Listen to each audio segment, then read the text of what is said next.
এই হিমালয়ের কুকুর। পানি নেই ওয়েট করে পানির সোর্স খুঁজতেছে। আচ্ছা পানির সোর্স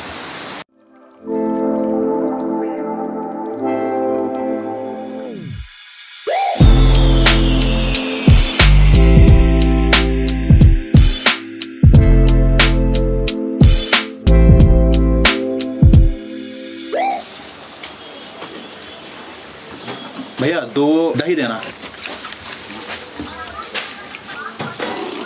গতকাল রাতে প্রায় 10:30 11টার দিকে আমরা যখন ডিনার করে ব্যাগ গুছাচ্ছিলাম, উই ফিগার্ড আমাদের স্নো বুটের জন্য দুইজনের, জিসানের আর মুবারকের স্নো বুটের জন্য ক্র্যাম্পনটা হচ্ছে না।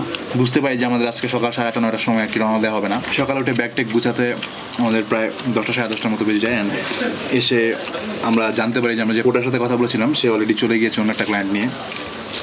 তো আমাদের এই মুহূর্তে পোর্টারও নাই, এখন 12টার মতো বাজে। সব কিছু মিলিয়ে বেশ অনিশ্চয়তার মধ্যে আছে। সবচেয়ে বড় প্রবলেমটা হচ্ছে যে আমি রেইনকোট পরে আছি আমরা সবাই, অসম্ভব রকম বৃষ্টি হচ্ছে সকাল থেকেই। এই বৃষ্টির মধ্যে এত ভারী একটা মানে 3 জনের ব্যাগই মোটামুটি 20-25 কেজির মতো, এর উপর একটা ডাফল ব্যাগটা ওজন কত হবে? 40-45 কেজির মতো ডাফল ব্যাগটা ওজন হবে। সো বৃষ্টির মধ্যে এগুলো সব কিছু ক্যারি করে এখানে আসা, আবার পোর্টার, নতুন পোর্টার ম্যানেজ করা, আবার হঠাৎ করে যেহেতু আজকে আমার পোর্টার ম্যানেজ করতে হচ্ছে, হয়তো আমার পোর্টারের জন্য চার্জ অনেক বেশি কাটবে। বৃষ্টিটা কি সবচেয়ে বড় ঝামেলা করছে, কারণ কাপড় চোপড় ভিজে গেলে এত ঠান্ডা টেম্পারেচারের মধ্যে কন্টিনিউ করা, রাতে ঘুমানো খুবই কঠিন হবে।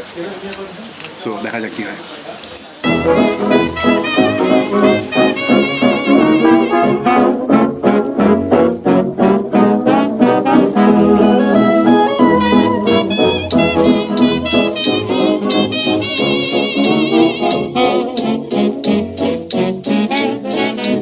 মানালি থেকে রওনা দিয়ে কিছুক্ষণ আগে ধুন্ডির বাস থেকে নামলাম। 10-15 মিনিট ধরে হাঁটছি অ্যান্ড অলরেডি অনেক টায়ার্ড হয়ে গিয়েছি। নামার পর থেকেই দুই পাশে প্রচুর পাহাড় দেখা যাচ্ছে, সবুজ পাহাড় এই তো। আর এই পাশে ঘুরলে আমরা যেদিকে যাচ্ছি সাইডে সাদা পাহাড়ও দেখা যাচ্ছে এখান থেকে।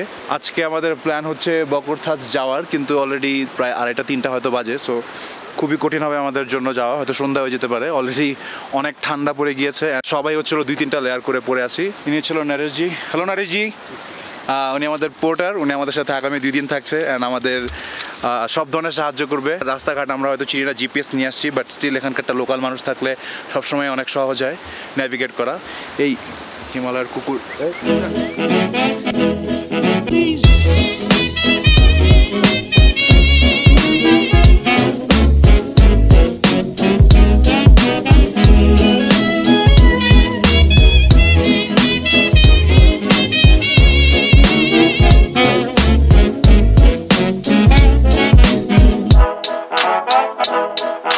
ব্যাগ খুলবো? ওয়েট করে পানির সোর্স খুঁজতেছে। প্রায় 1 ঘন্টা ধরে হাঁটতেছি। আমাদের যে ডেস্টিনেশন, খুব সম্ভবত আমরা এখানে এসে গেছি।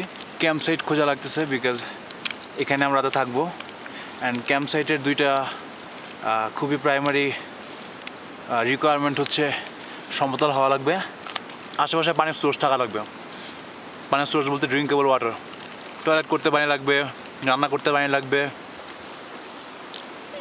পানি নেই খুব সম্ভবত পানির সোর্স পাওয়া যায় না আশেপাশে।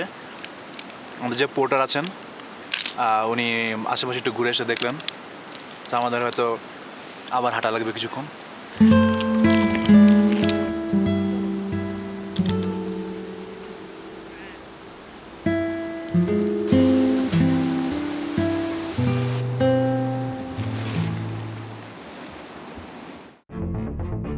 সকালে ঘুম থেকে ঘোরার পর থেকেই দেখছি বৃষ্টি, এই বৃষ্টি থামার কোনো লক্ষণই নাই।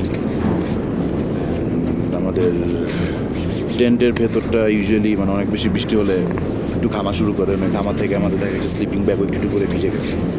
সো বৃষ্টি একটু কমে গেলে আমরা হয়তো হাঁটা শুরু করবো। এরপরে রোদ টোদ উঠলে বা সময় সুযোগ পেলে হয়তো কিছু রান্না করে তারপরে খাবো। এখন পর্যন্ত সবচেয়ে বড় প্যারা বেসিক্যালি বৃষ্টিটাই। বৃষ্টি না থাকলে এত ঝামেলা হতো না।